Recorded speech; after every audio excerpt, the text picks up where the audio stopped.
देखो हम लोग गिफ्ट तक पढ़ लिए थे, उसके आगे का जो प्रोविजन है किससे रिलेटेड है? Expense charge to a credit card. ठीक है, तो देखोगे सब लोग यहां पर अमाउंट पेड। क्रेडिट कार्ड क्या होता है बताओ भाई? अगर आपको तत्काल जरूरत है पैसे की और आपके पास क्रेडिट कार्ड है तो आप क्या कर सकते हैं? पैसा नहीं है आपके पास, तो क्रेडिट कार्ड से क्या कर सकते हो आप? अपनी तुरंत रिक्वायरमेंट फुलफिल कर सकते हो। वो क्या होता है? एज अ लोन होता है। फिर उसमें क्या है, तुमको 40 45 50 जैसे जिसका क्रेडिट कार्ड होगा जिस बैंक का, समय मिलता है। वो क्या होता है? तुम्हारा लोन पीरियड होता है कि अगर 45 दिन के अंदर तुमने पेमेंट कर दिया पैसा निकालने के बाद तो कोई इंटरेस्ट चार्ज नहीं होगा। लेकिन अगर आप 45 दिन के बाद पे कर रहे हो तो क्या होगा? इंटरेस्ट रेट जो होगी चार्ज की जाएगी, बट उस पर इंटरेस्ट रेट क्या होती है? बहुत हैवी होती है, 25 30 35% होती है। बात समझ आ रही कि नहीं? तो क्या कह रहा है? कह रहा है expense charge to the credit card. तो यहां पर जो भी खर्चा इंप्लॉयर लगेगा, वैसे तो इसमें कोई खर्चा लगता नहीं है, लेकिन अगर कोई खर्चा लगा जो इंप्लॉयर ने दे दिया और इंप्लॉय ने कुछ उसका पेमेंट कर दिया, जो वैल्यू बच गई वही क्या हो जाएगी? Value of taxable purchase. Expense में देखो हर में वही बात था, तुम्हारा इंप्लॉयर जो जितना तुमको दिया और तुमसे जितना रिकवर कर लिया, जो बच गया वही क्या हो गया? वैल्यू ऑफ टैक्सेबल परचेज हो गया। मान लो 500 रुपए का किसमें खर्चा लगा, 200 रुपए तुमसे रिकवर हो गए, 300 रुपए क्या हो गया? आपके वैल्यू ऑफ टैक्सेबल परचेज हो गए। क्लब एक्सपेंस जानते हो भाई? क्लब क्लब तुम तो जरूर जानते हो। बताओ क्या होता है फिर ये?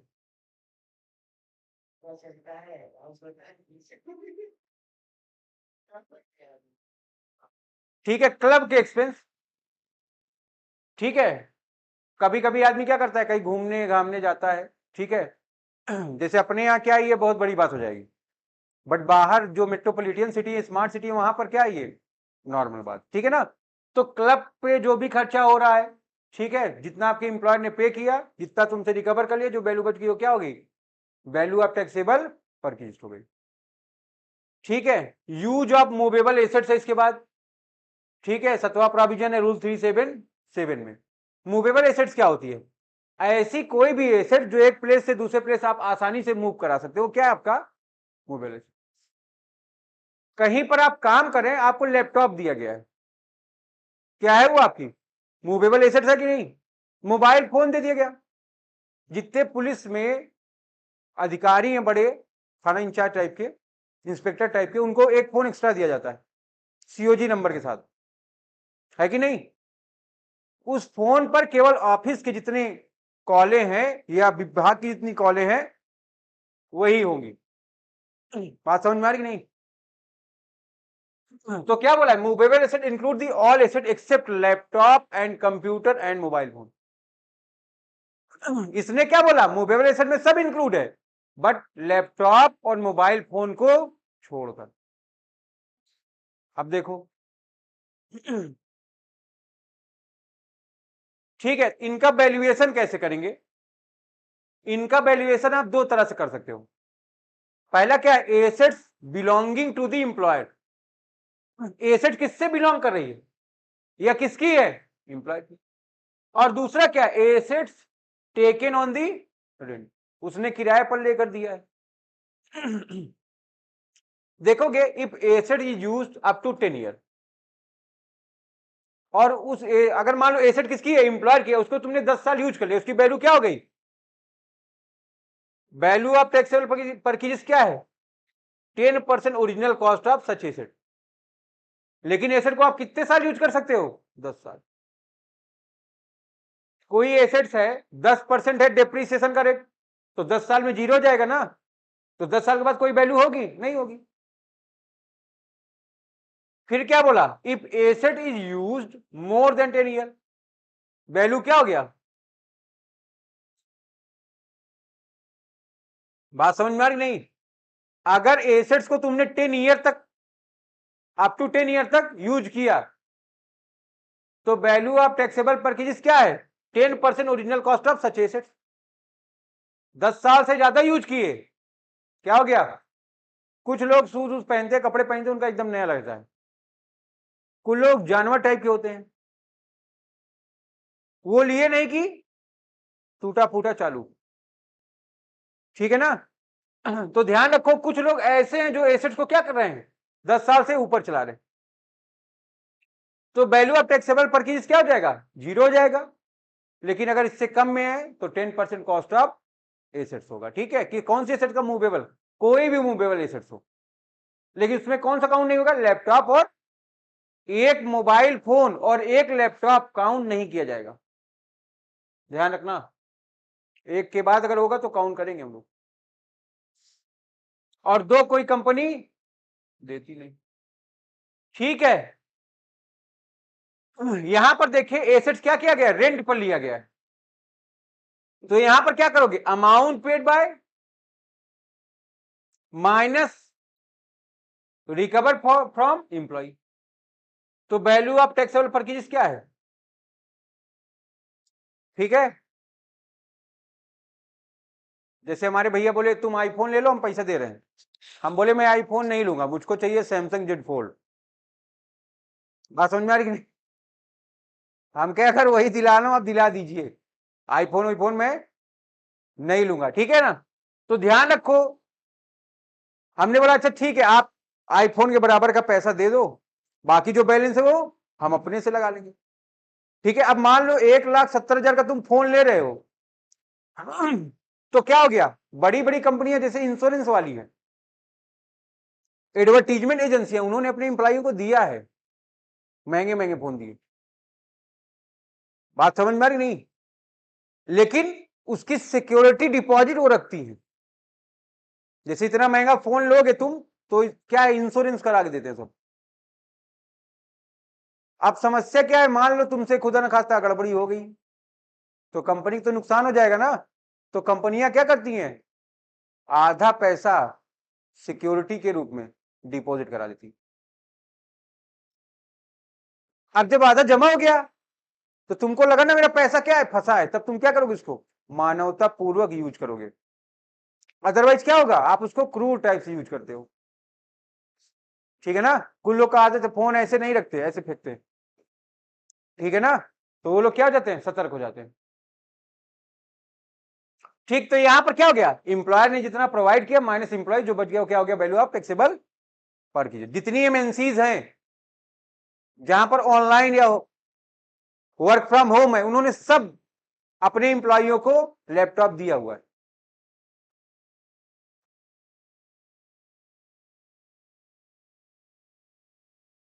देखो, transfer of movable assets,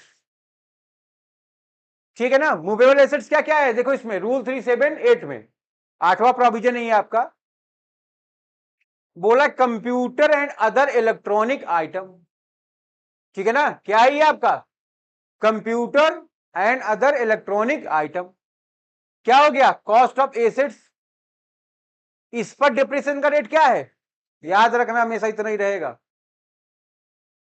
movable assets है, उसमें क्या है, कंप्यूटर और क्या है, इलेक्ट्रॉनिक आइटम है, डेप्रिसिएशन का रेट कितना है, 40%, ठीक है। तो कॉस्ट में से माइनस कर दिए डेप्रिसिएशन, अगर कोई अमाउंट रिकवर हो गया किससे, तो जो वैल्यू बच गई वो क्या हो गया, वैल्यू ऑफ टैक्सेबल परचेज, बात समझ में आ रही नहीं, इसको ध्यान रखना। फिर motor car, cost of car है, कार पर डिप्रिसिएशन का रेट क्या है, चेक कर लो, यही रहेगा हमेशा 15%, किस मेथड से, रिटेन डाउन वैल्यू मेथड से, ठीक है ना, minus amount recover from employ, value of taxable purchase, है ना, ध्यान रखोगे। ट्रांसफर का मतलब यह किससे, ट्रांसफर का मतलब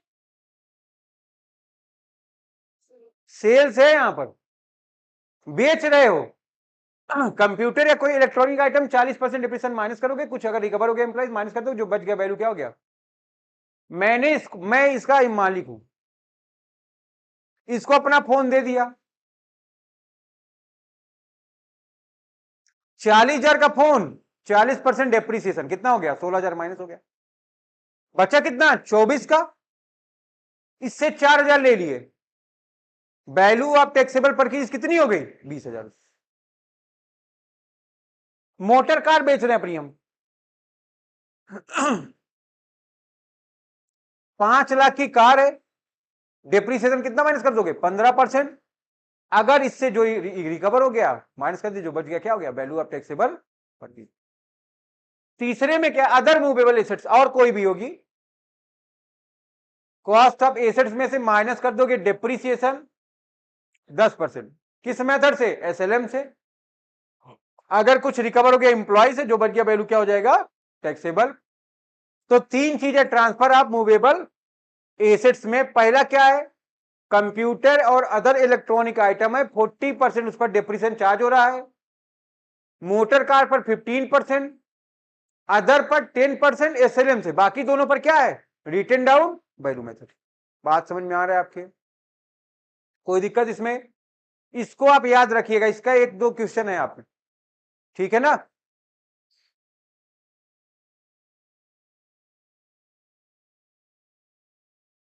पढ़िए।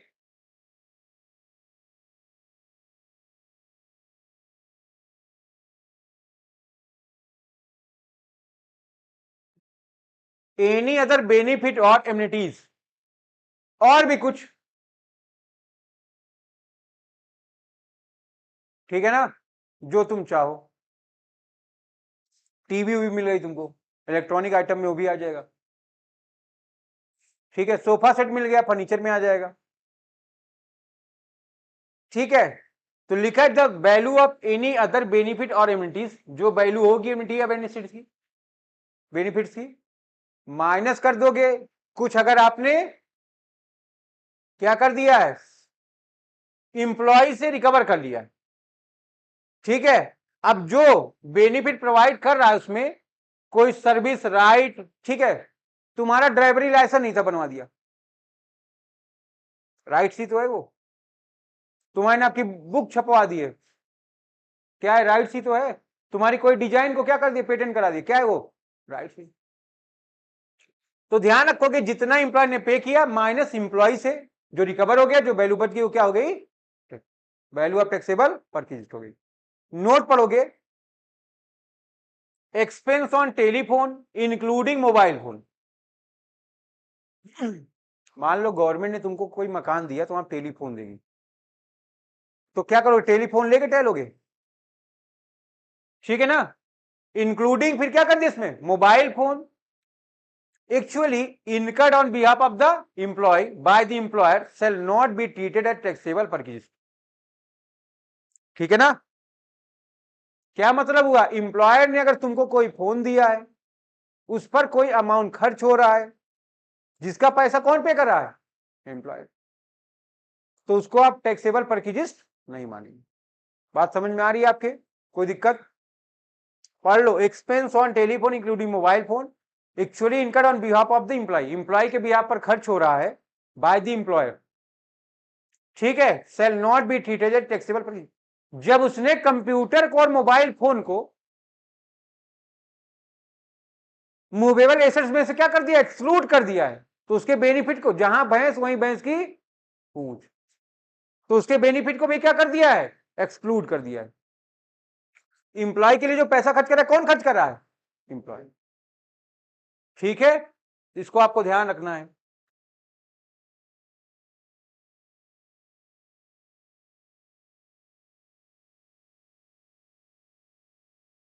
ये पढ़ो भाई,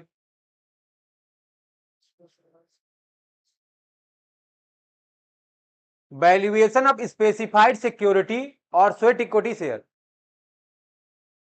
सेक्शन 17(2)(6) रूल 3(8).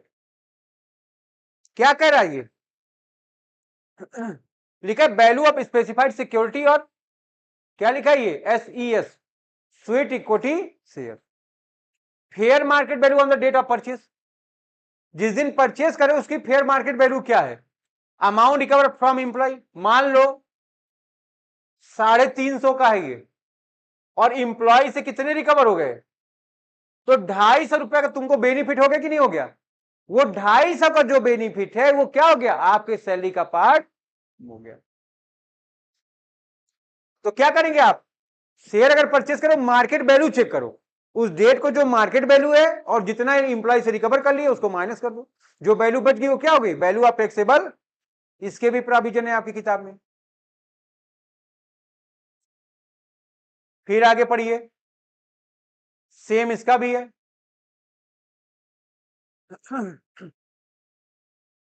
अब इसके बाद लास्ट आ गया, क्या लिखा है, valuation of specified security not being an equity share in the company. अभी जो पढ़े वो इक्विटी शेयर था और शॉर्ट इक्विटी शेयर था। अब ये कह रहा है उसके अलावा डिबेंचर हो गया, बॉन्ड हो गया और भी जो हो गया, क्या कर रहा है, fair market value of such security on the date of option. जिस दिन तुमको ये ऑप्शन दिया जा रहा है उस डेट को उसका फेयर मार्केट वैल्यू क्या है, अगर इंप्लॉय से कुछ रिकवर हो गया माइनस कर दो, जो वैल्यू बच गई वही क्या होगी, वैल्यू ऑफ टैक्सेबल परचेज। बात समझ में आ रही नहीं? यहां तक अगर कोई समस्या हो बताइए आप। तो एकदम सीधी सिंपल बात है, जो आपको बेनिफिट दिया जा रहा है उसकी टोटल वैल्यू, अगर उसमें से आपके इंप्लॉय ने कुछ दे दिया उसको माइनस कर दोगे, फिर जो वैल्यू बच गई वही क्या हो गई, वैल्यू ऑफ टैक्सेबल परचेज। ठीक है, आगे बढ़े। लास्ट है आपका मेडिकल बेनिफिट। बहुत ध्यान से इसको पढ़िएगा, क्वेश्चन नंबर 5 या 6 इसी का प्रोविजन है।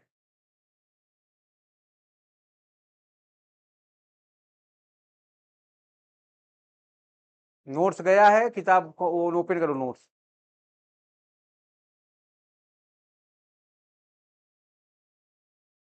समझ क्यों नहीं आते हो तुम लोग?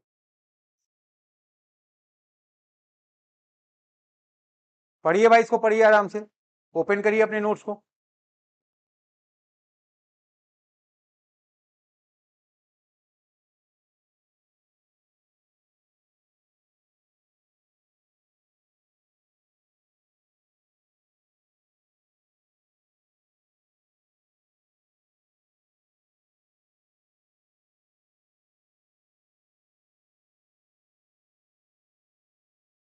मेडिकल बेनिफिट के दो प्रोविजन है, ठीक है ना। पहला प्रोविजन क्या है, ट्रीटमेंट कहां पर हो रहा है, विथ इन इंडिया। और दूसरा प्रोविजन क्या है, ट्रीटमेंट कहां पर हो रहा है, आउटसाइड इंडिया। इंडिया में अगर ट्रीटमेंट हो रहा है तो प्रोविजन क्या है, value of treatment of employee and और मेंबर ऑफ हिज फैमिली। अगर मान लो तुम्हारा नौकरी लग जाएगा तो तुम्हारे ऊपर डिपेंडेंट कौन है, तुम्हारे फैमिली में कौन कौन आएगा, तुम्हारे माता पिता, तुम, तुम्हारी वाइफ, तुम्हारे बच्चे, और अगर तुम्हारी बहन है जिसकी एज 21 से नीचे हो और भाई 18 से नीचे, ठीक है, या भाई हो जिसकी शादी ना हुई हो, बहन हो जिसकी शादी ना हुई हो, जो तुम्हारे पर डिपेंडेंट है। बात समझ में आ रहा है कि नहीं आ रहा है? तो कह रहा है इंप्लॉई हो या उसके फैमिली मेंबर हो, उनका जो वैल्यू आ रहा है मेडिकल ट्रीटमेंट का, ठीक है, किसके हॉस्पिटल में, अगर हॉस्पिटल किसका है, इंप्लॉयर का, तो वैल्यू क्या हो गया, 0। ठीक है, बात समझ में कि नहीं, अगर तुम इंप्लॉयर के हॉस्पिटल में ट्रीटमेंट ले रहे हो, ठीक है, चाहे ट्रीटमेंट कौन ले रहा है, तुम या तुम्हारे फैमिली मेंबर, तो जो भी वैल्यू है क्या हो गई, 0। बात समझ में आ रहा है कि नहीं आ रहा है? आपके एम्प्लॉयर का जिम्मेदारी बनता है कि वो क्या करे, आपका सहायता करे। फिर दूसरा देखो भैया,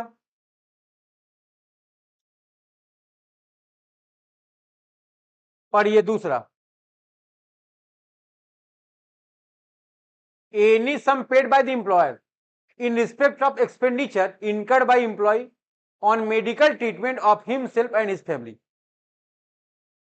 पैसा कौन दे रहा है, एम्प्लॉयर। किसके लिए, एम्प्लॉय के फैमिली मेंबर के लिए या उसके लिए। बट क्या बोला, ट्रीटमेंट कहां पर होना चाहिए,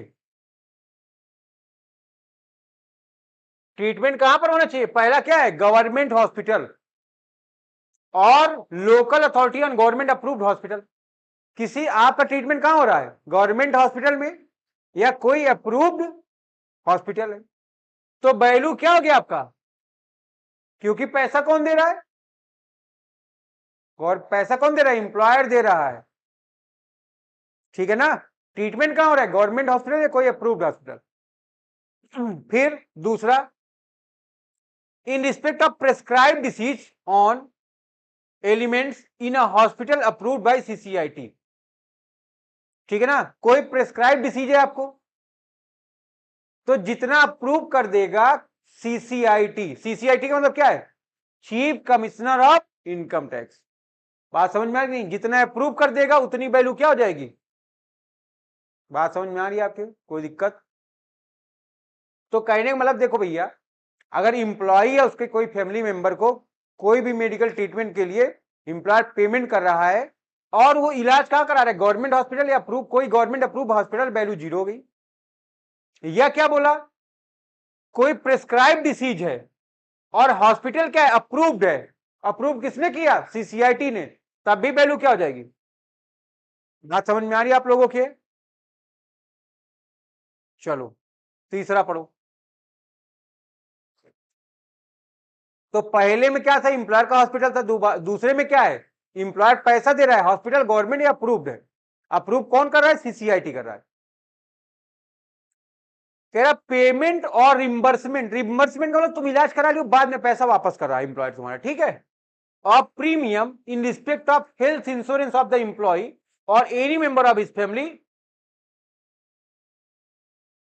इंप्लॉयर पेमेंट कर रहा है या तुम्हारे फैमिली मेंबर का तुम्हारा हेल्थ इंश्योरेंस करवाया था उसका पेमेंट कर रहा है, तो वैल्यू ऑफ टैक्सेबल परचेज क्या हो गई? ठीक है, कोई दिक्कत? तो तीन प्रोविजन था। अगर आप इंप्लॉयर के हॉस्पिटल में अपना या अपने फैमिली मेंबर का इलाज करवाते हैं, वैल्यू क्या हो गई टैक्सेबल परचेज के? जीरो। दूसरे में पेमेंट वो कर रहा है, आप गवर्नमेंट हॉस्पिटल या अप्रूव्ड हॉस्पिटल में करवाते हो, तो क्या है? जीरो है। कोई स्पेसिफाइड डिसीज है, अप्रूव्ड हॉस्पिटल है, अप्रूव किया किसने? सीसीआईटी ने किया, वैल्यू क्या है? जीरो है। और तीसरा क्या हो गया? हेल्थ इंश्योरेंस की बात कर रहा है, ठीक है, कोई दिक्कत?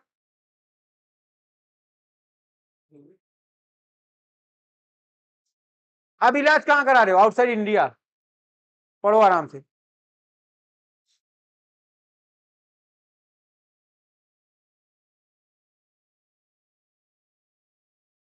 पढ़ो।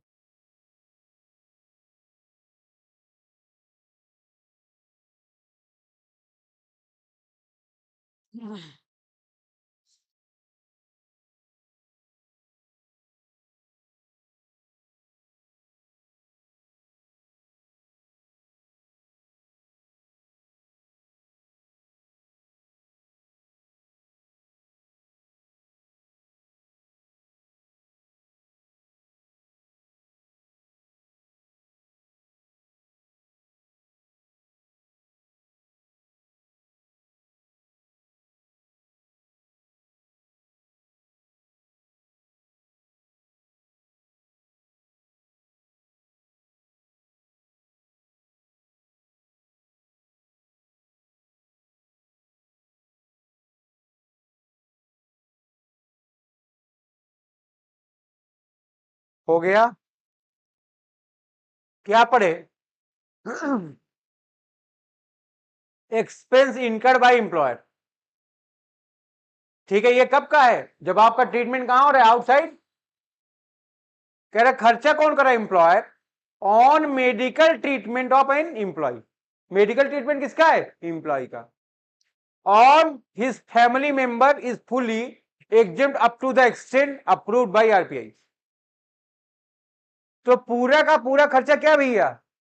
एग्जेम्प्ट है।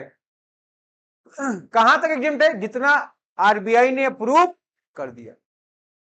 बात समझ में आ रही नहीं आ रही है?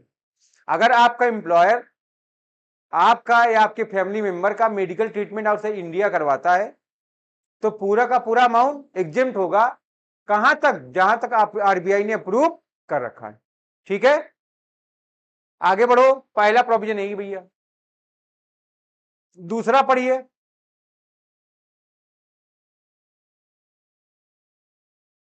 क्या लिखा है दूसरा? Expense incurred by the employer. खर्चा कौन कर रहा है? एम्प्लॉयर कर रहा है, ठीक है ना। आगे देखो, कब कर रहा है? on travel and stay abroad of the patient and on the attendant is also exempt subject to the fulfillment of the following condition.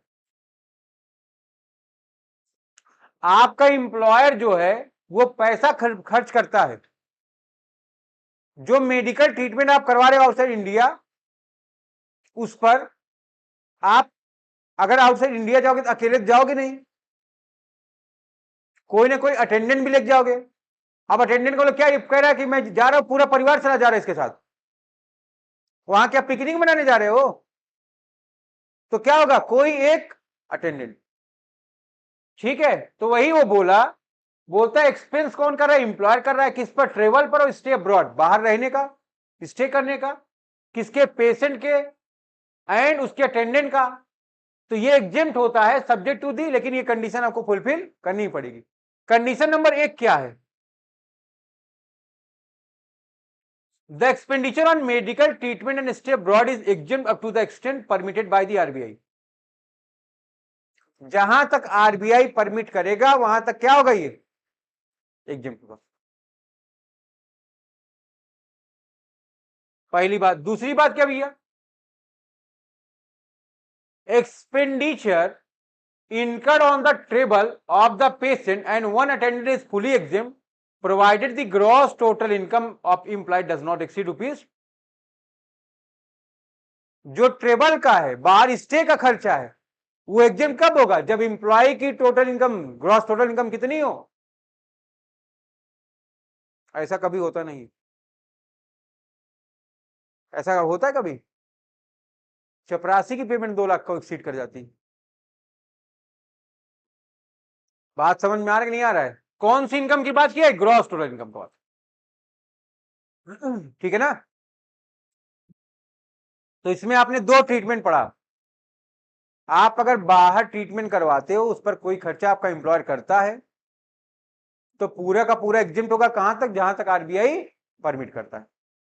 दूसरे बात में भी वही बात बोला अगर आप अपना या अपने फैमिली मेंबर का बाहर ट्रीटमेंट करवाओगे पूरा, और उसके एक साथ एक व्यक्ति का रहने भी खर्चा एग्जिम्ट होगा, लेकिन उसकी 2 शर्त है। पहली शर्त क्या है? पहली शर्त क्या है?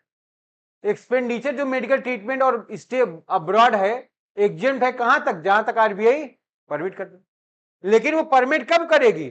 जब जो पेशेंट और उसका अटेंडेंट है वो एग्जिम्ट तभी होगा जब उसकी जीटीआई कितनी हो? 2 लाख। गरीब हो, गरीब होने के लिए क्या चाहिए? जीटीआई। तभी हम बाहर इलाज करने भेजेंगे। अब इसमें चेंज आ जाना चाहिए। कोविड आया था, कोविड का रूल जरा पढ़ लो आप लोग।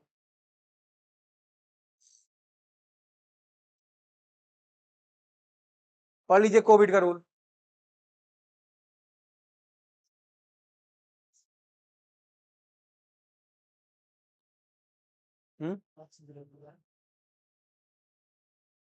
एक है ग्रेजुटी।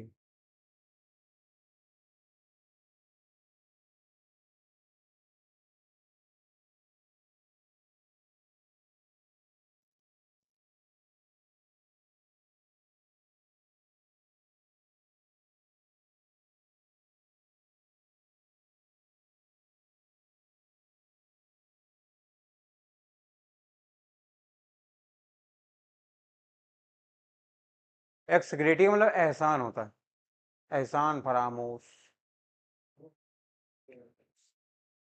देखो, tax exemption for expenditure on Covid treatment and ex gratia receive on death of due to Covid. अगर कोविड के वजह से क्या हो रहा है?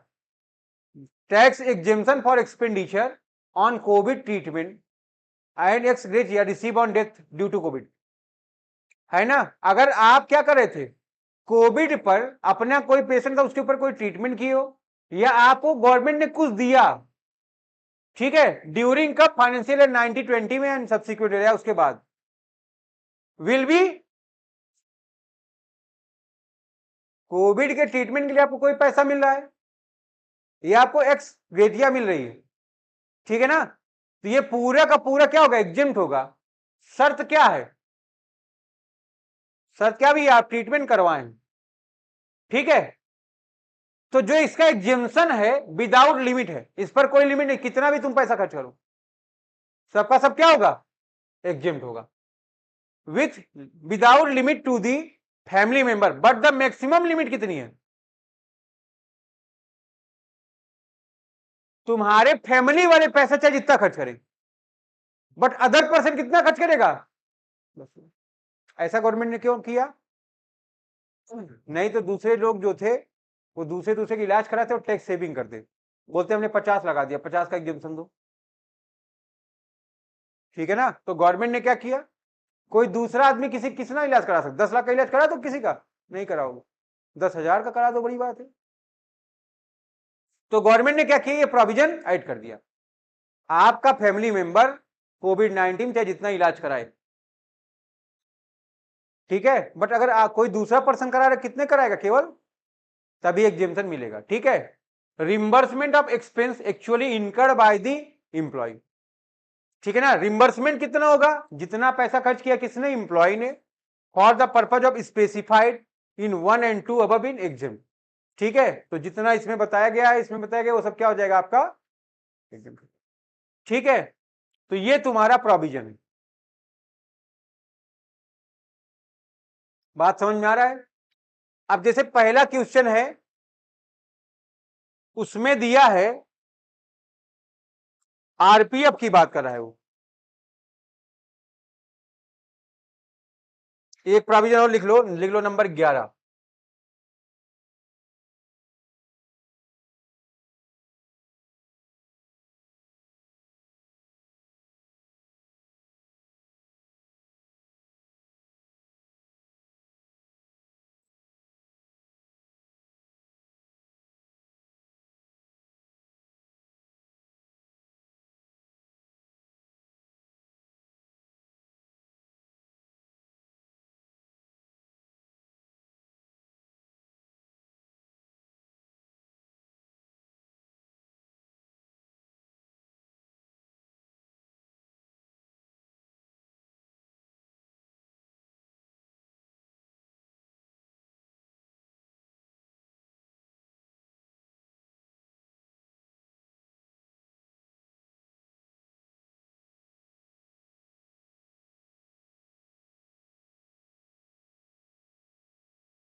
अभी सैलरी के अगले चैप्टर में इसको ब्रीफ करेंगे, ठीक है।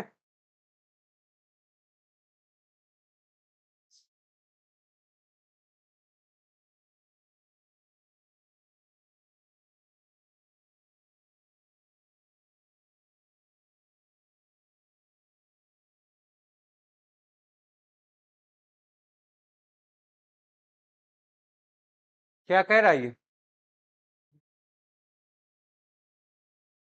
कह रहा है अगर इंप्लॉई है कंट्रीब्यूशन करेगा आरपीएफ में, ठीक है, या एम्प्लॉयर है,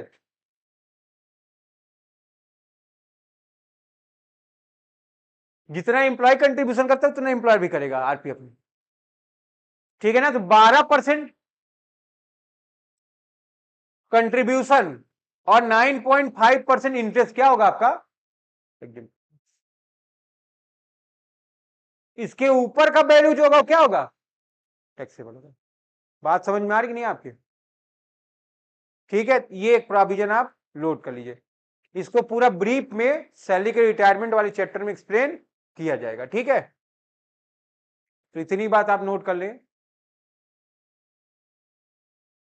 कॉन्सेप्ट में आज इतनी ही बात है, ठीक है ना। अब इसके बाद आप 1 by 1 क्वेश्चन लगाएंगे,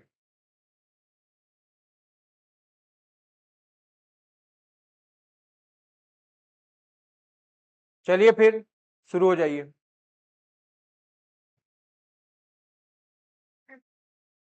आ जाओ,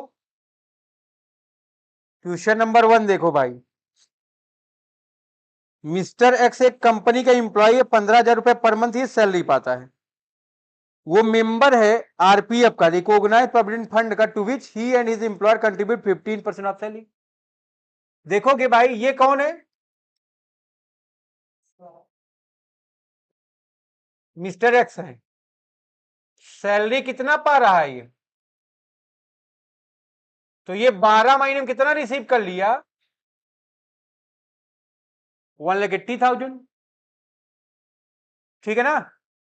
तो ये कंट्रीब्यूट कितना कर रहा है,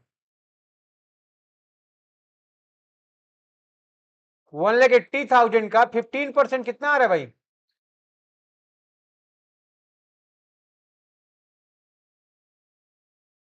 फिर आपका एग्जेम्पशन कितने का है,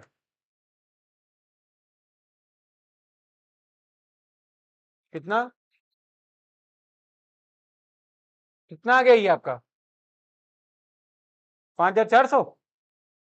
तो ये क्या हो गया आपका टैक्सेबल,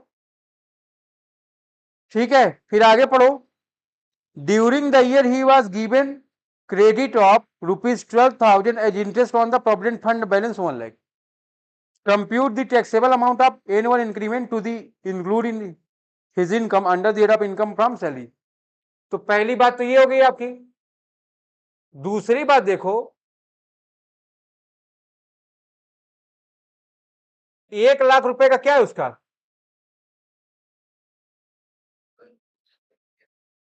प्रोविडेंट फंड का बैलेंस है।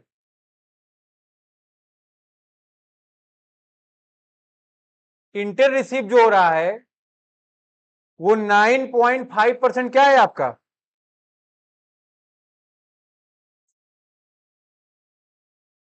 अब उसको मिला कितना, 12,000। तो 1 लाख का 9.5% कितना होगा,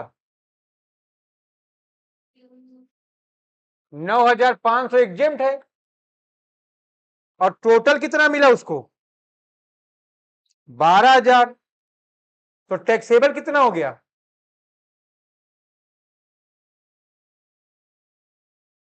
2,500 टैक्सेबल हो गया। तो ध्यान रखोगे आप यहां पर,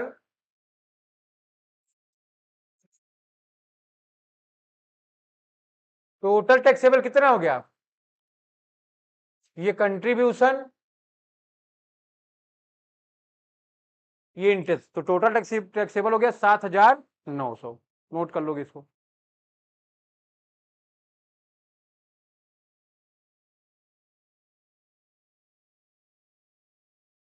क्या कह रहा है ये, तो ये बात बोला कंट्रीब्यूशन बाय एम्प्लॉयर 12% एग्जेम्प्ट है, ठीक है ना। इंटरेस्ट ऑन आरपीएफ 9.5% एग्जेम्प्ट है, ठीक है। तो यहां पर सैलरी का मतलब आपको पता ही बेसिक सैलरी कितनी है, 1,15,000 पर मंथ पा रहा है। तो 12 महीने में कितना पाए, 1,80,000 रुपए, उसका 15%, ठीक है ना। 15% कितना आ रहा है 1,80,000 का, तो ये आ रहा है 27,000। आपको पता है एग्जेम्प्ट है 12%, तो यहां पर 1,80,000 का वो 12% निकाला तो आ गया 21,600। तो टैक्सेबल कितना हो गया 5,400। इंटर रिसीव किया है 12,000 रुपए, 1 लाख का 9.5% कितना होगा 9,500 रुपए, तो इंटरेस्ट टैक्सेबल हो गया 2,500 रुपए। तो टोटल टैक्सेबल अमाउंट कितना हो गया 5,400 प्लस 2,500 कितना 7,000।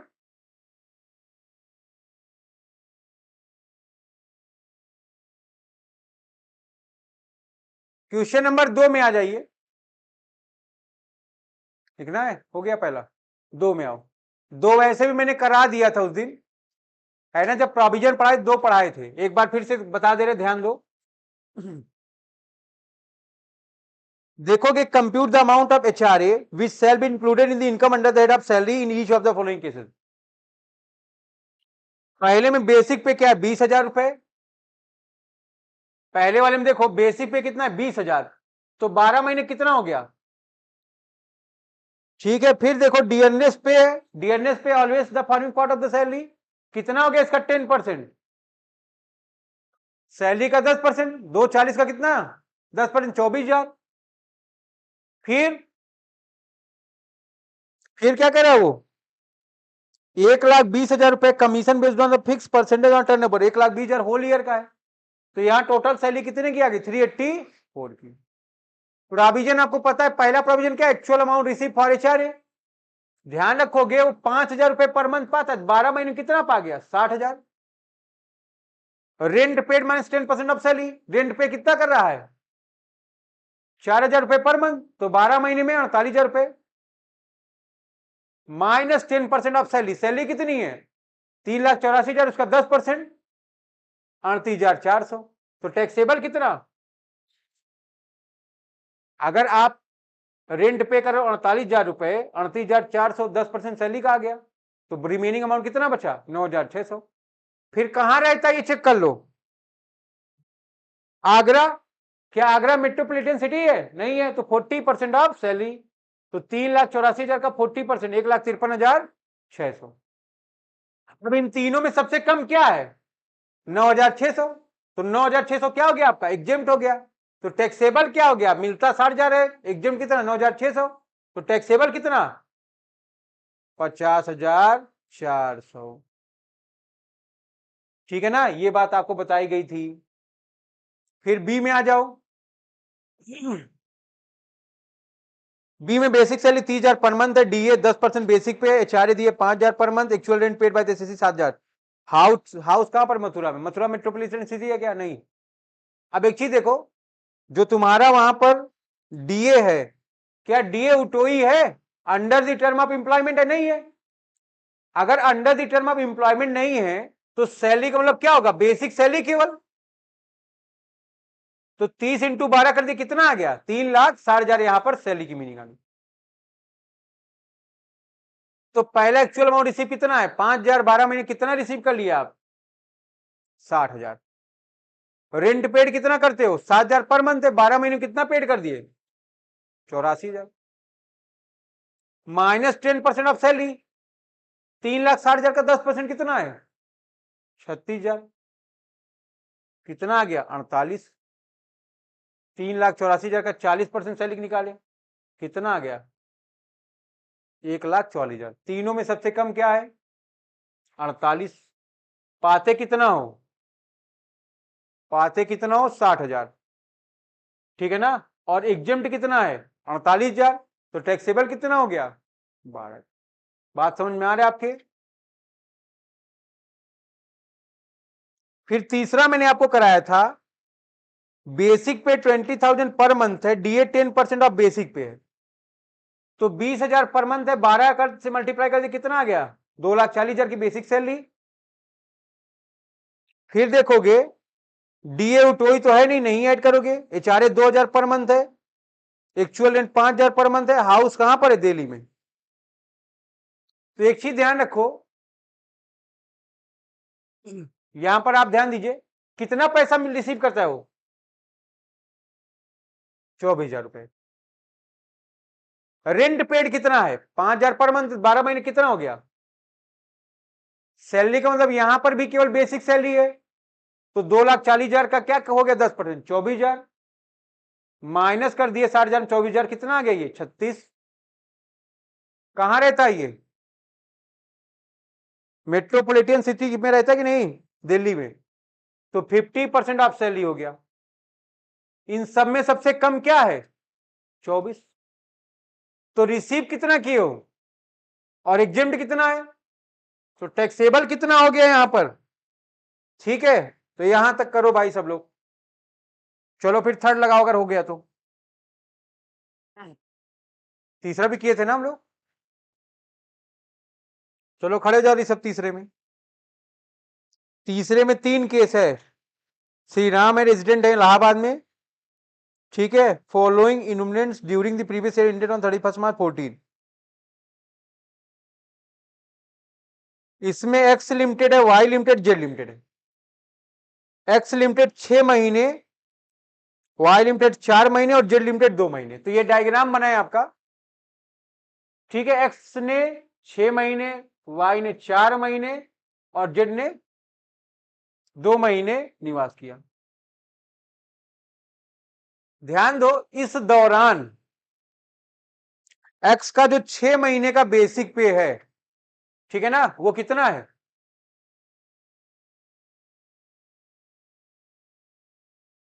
देखो भैया, उसको पेमेंट हो रहा है 12 महीने पर मंथ, 6 महीने कितना हो गया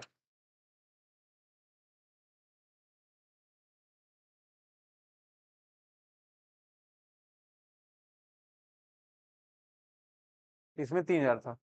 तो ये मैंने आपको करवाया था उस दिन, पिछले साल में कुछ चेंजेस हैं, पिछले साल का सोल्यूशन है ये, ठीक है ना। तो देख लो भाई,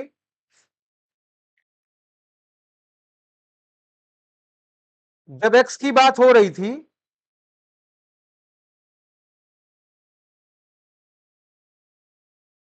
बेसिक सैलरी कितने की है?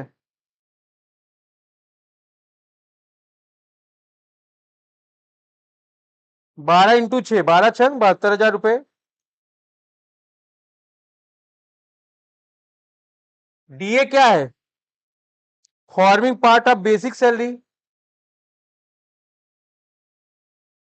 1,000 × 6 है 6,000, और तो कुछ है नहीं। ये 78 आ गया आपका सैलरी का मतलब। प्रोविजन आपको पता है, पहला प्रोविजन क्या है?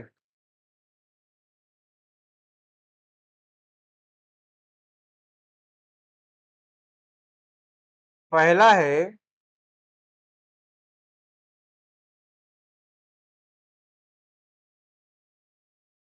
एक्चुअल अमाउंट रिसीव कितने का भाई?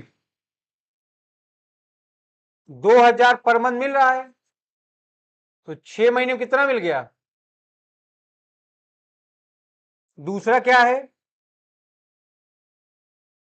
Rent paid minus 10% of salary. Rent पे कितना पेड कर रहे हैं आप? तो 18,000, ठीक है ना। माइनस करिए इसमें से 7,800, 10,200 ये आ गया। और कहां रहता है वो? नॉन मेट्रोपॉलिटन सिटी है इलाहाबाद। क्या हो गया? 40% ऑफ सैलरी कितना आ गया? 78 का 40%। तो सबसे कम क्या है इसमें? 10,200।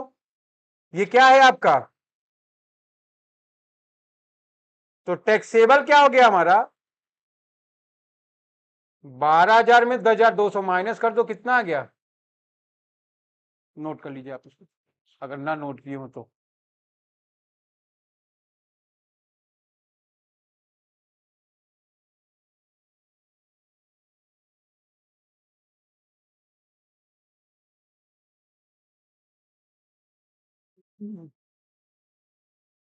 आगे देखो वाई वाला।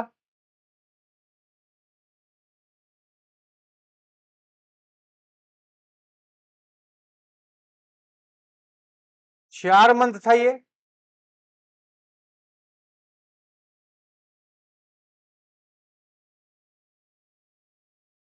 बेसिक सैलरी क्या है?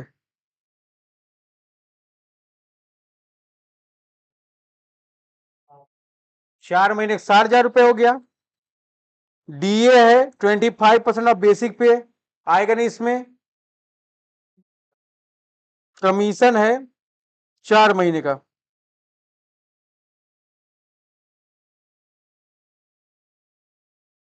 फिक्स परसेंटेज है ये। तो वाई में जो सैलरी की मीनिंग है 65,000 की आ गई सैलरी आपकी, ठीक है ना। कमीशन अगर बेस्ड है फिक्स्ड परसेंटेज पर टर्नओवर पर, तभी आप इसको कंसीडर करेंगे। प्रोविजन आपका वही रहेगा, है कि नहीं? आ जाइए इसी प्रोविजन में काम चला लिया जाए।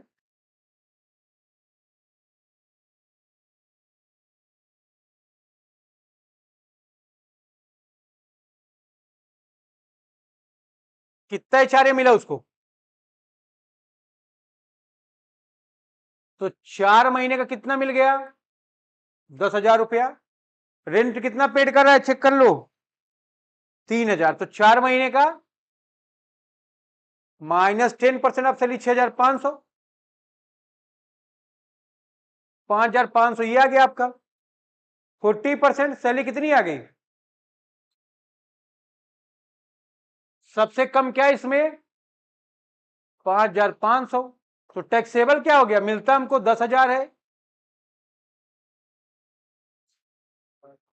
एग्जाम 5500, टैक्सेबल कितना हो गया हमारा? 45। कोई दिक्कत?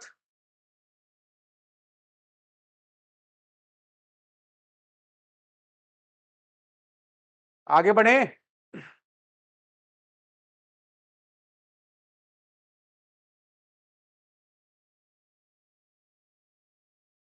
जेड देखो 2 मंथ के लिए है, डीए है 3,500। During this period he live his own house.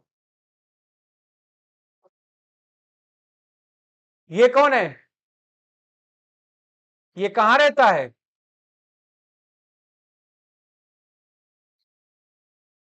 अपने घर में रहता है।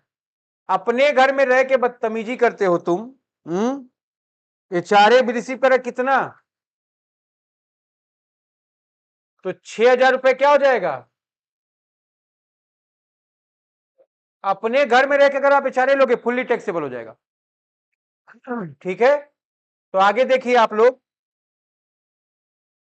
एक्स वाई जेड, एक्स में कितना टैक्सेबल था? 1,800, वाई में 4,500, जेड में टोटल टैक्सेबल 12,300। ठीक है, ये नोट कर लो आप। चौथे में टैक्सेबल एचआरए निकालना था, सब लोग निकाल लिए?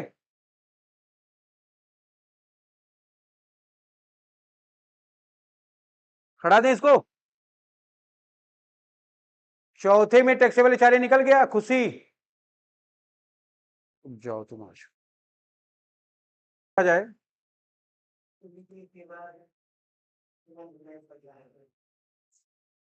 क्वेश्चन नंबर 4 पर आ जाओ।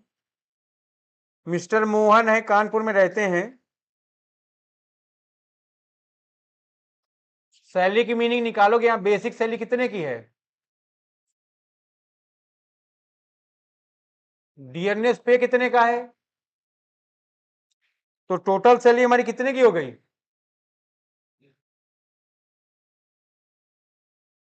ठीक है भाई। प्रोविजन पर आओ।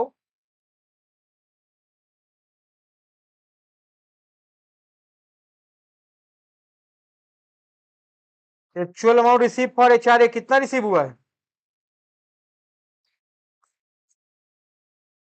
150 रिसीव हुआ है। Rent paid minus 10% of salary. Rent कितना पेड करता है? माइनस 10% ऑफ सैलरी कितना है? फिर कहां रहता है ये? कानपुर मेट्रोपॉलिटन है नहीं। 40% ऑफ सैलरी, 4 चौक 1,60,000 रुपए। सबसे कम क्या है? 1,40। तो हमारा एग्जेंट कितना हो गया?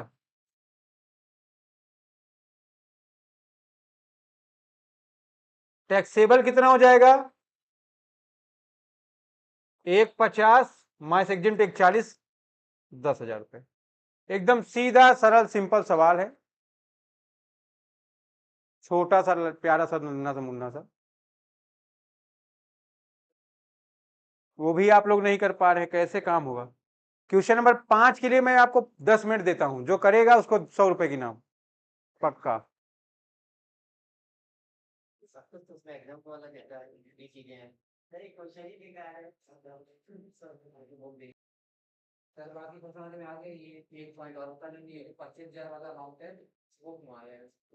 देखो पढ़ो क्वेश्चन को।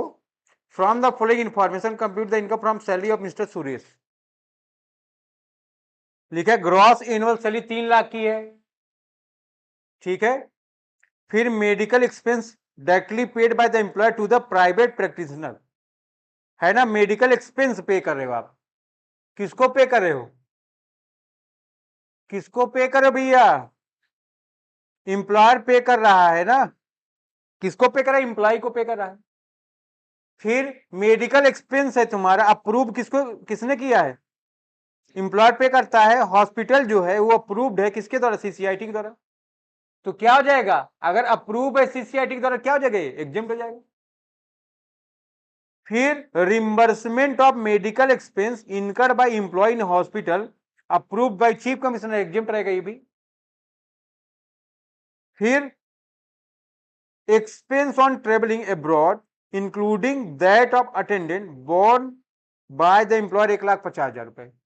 ठीक है ना, ध्यान रखो बाहर जा रहे हो, इनकम चेक करना था ना, 2 लाख, 2 लाख के ऊपर है ना ये, तो क्या हो जाएगा, आ जाएगा इधर।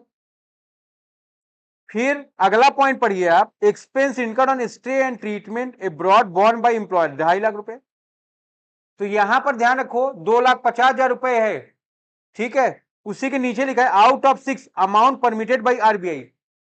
आरबीआई ने परमिट कितना किया, 2.5 खर्च की 1, तो 1.5 क्या हो गया, 1,50,000 क्या हो गया आपका, टैक्सेबल हो गया। ठीक है, यहां तक कोई समस्या आपको?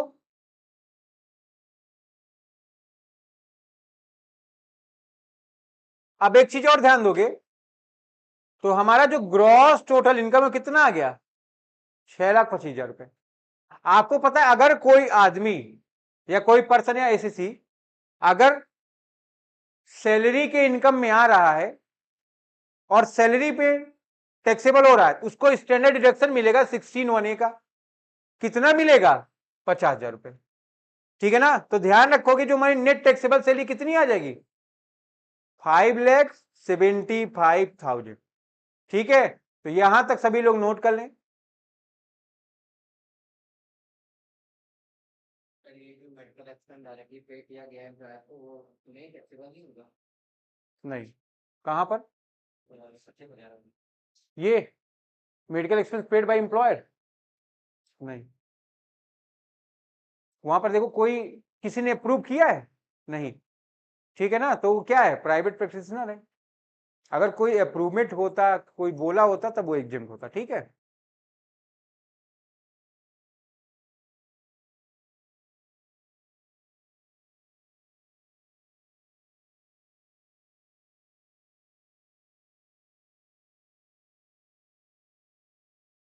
क्वेश्चन नंबर 6, 7, 8, 9, 10 आपका होमवर्क है, अपने अपने घर से करके आएंगे, आज ज्यादा पढ़ाएंगे नहीं।